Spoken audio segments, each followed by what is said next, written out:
Shalom teman-teman Rema yang diberkati dalam Tuhan kita Yesus Kristus. Hari ini aku bersama dengan Pastor Mario, Yes. Pastor Robson, Brother Rawa. Nah, jadi kita kembali ada di Bali Notes Teras di daerah Kebayoran Baru, Jakarta Selatan. Mario, kamu masih mau kenalin diri lagi nggak? Udah terkenal lah ya. Udah makin terkenal aku. Oke, Rema kali ini spesial di hari ini Sumpah Pemuda, Brother. Yes. Di hari ini. Nah, nanti kita coba tanya-tanya ke Bang Mario. Dia hafal nggak Sumpah Pemuda itu tanggal berapa? Ini talk show kayak kuis ya jadinya. Iyalah, kita kan harus menghayati Sumpah Pemuda sebagai generasi-generasi muda ya kan. Kalau muda nggak muda lagi sebenarnya.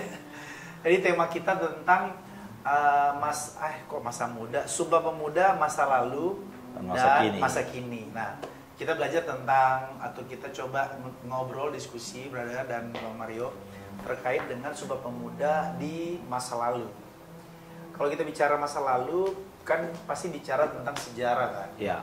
Jadi kita tuh jangan sampai melupakan sejarah atau melupakan hal-hal yang sudah dilakukan oleh para pemuda-pemudi di masa lalu. Sehingga Indonesia ini bisa berdiri tegak sampai detik ini.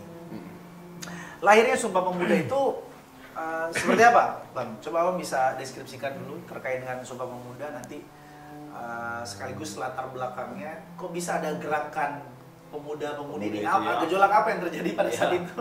Kalau bahasa sekarangnya, kegelisahan apa yang ada? Keresahan.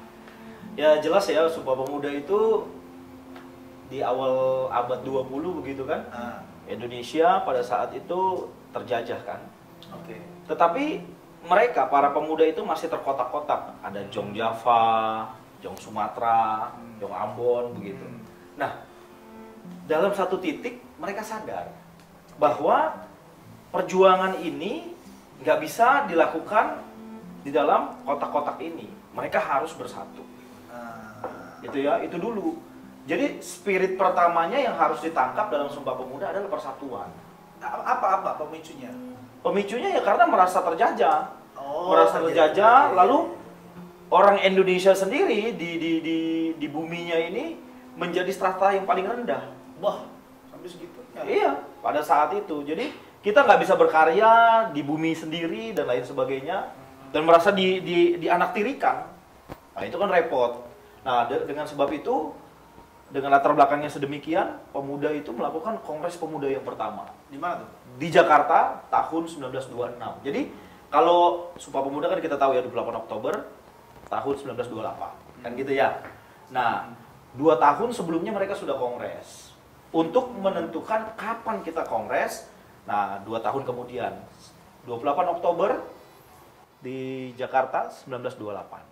Oke, Brother mau nambahin soal Sumpah Pemuda, bagaimana spirit Sumpah- Sumpah Pemuda itu? Sumpah Pemuda, sumpah I love you. Sumpah I love you, I miss you. Jelas ketahuan masih muda kali kan? Aku tak bisa lupakan. Nah, Sumpah Pemuda itu diperingati setiap tanggal 28 Oktober. Yes.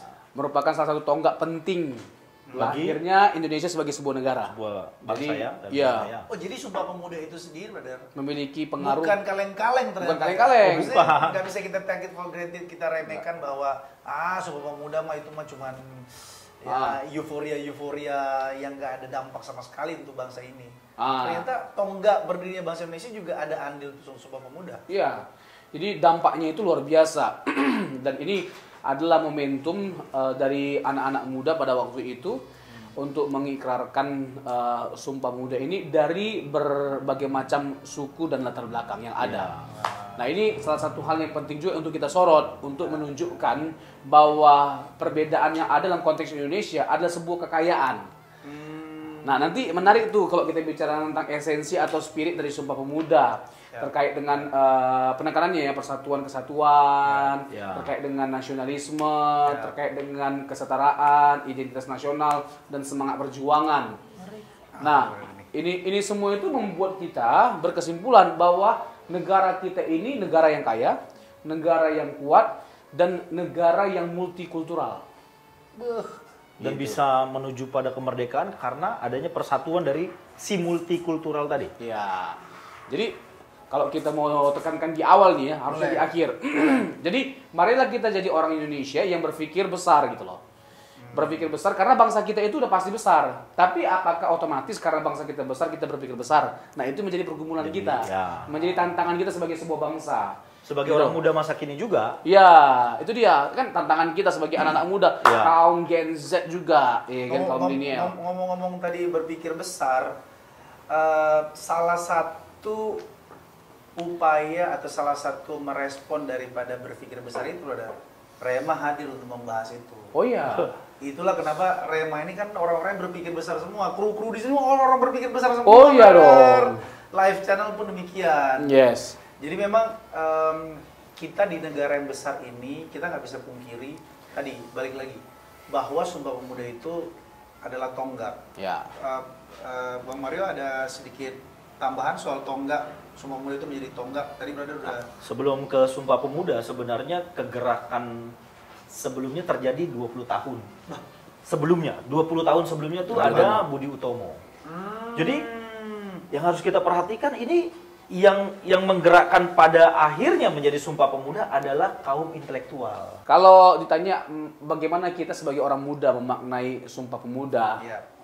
ya kalau kita mau buat kesimpulan sederhananya begini, ya Sumpah Pemuda itu bicara tentang bagaimana kita anak-anak muda memiliki spirit untuk mencintai bangsa kita, mencintai bangsa kita, dan jangan pernah berpikir bahwa kita masih muda lalu kita nggak bisa berbuat apa-apa untuk negara kita. Ya. Kalau kita bicara bahwa kita mencintai bangsa kita, harus dong kita berbuat sesuatu ya untuk bangsa kita di masa muda kita. Banyak kok.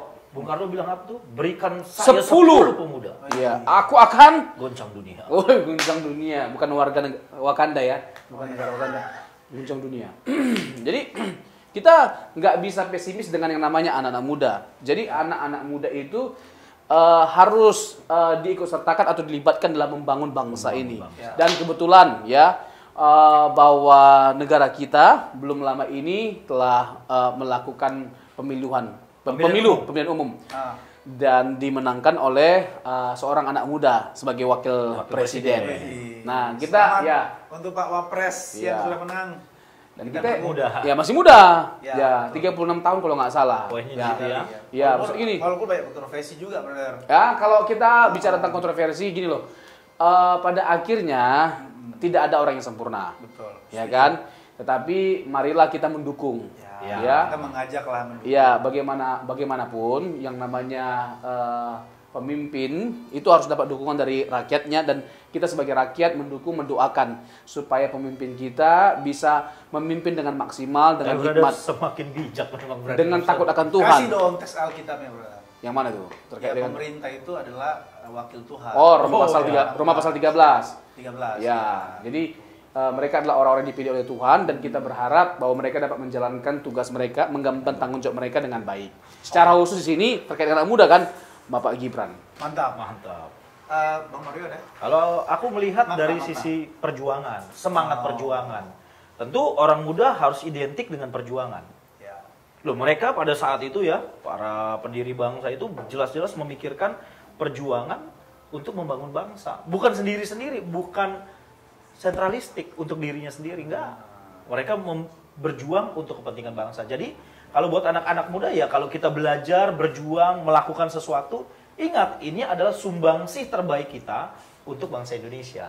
Ya. Oke. Nanti bisa kita bahas tuh terkait dengan tadi semangat juang. Itu kan satu persatu bisa kita bahas. Betul. Ya. Ya, ya, Di segmen kedua secara khusus terkait Selanjutnya. dengan iya, Aku teringat dengan apa yang John F. Kennedy bilang. berikanlah. Bukan apa yang, jangan tanyakan apa yang negara memberikan Padamu. tapi apa yang kau berikan kepada Bisa negara. kembali dengan negara ya. Gitu. Jadi kita minum dulu kali, brother, sebelum Ya. kita lebih jauh, lebih panas membahas hal ini.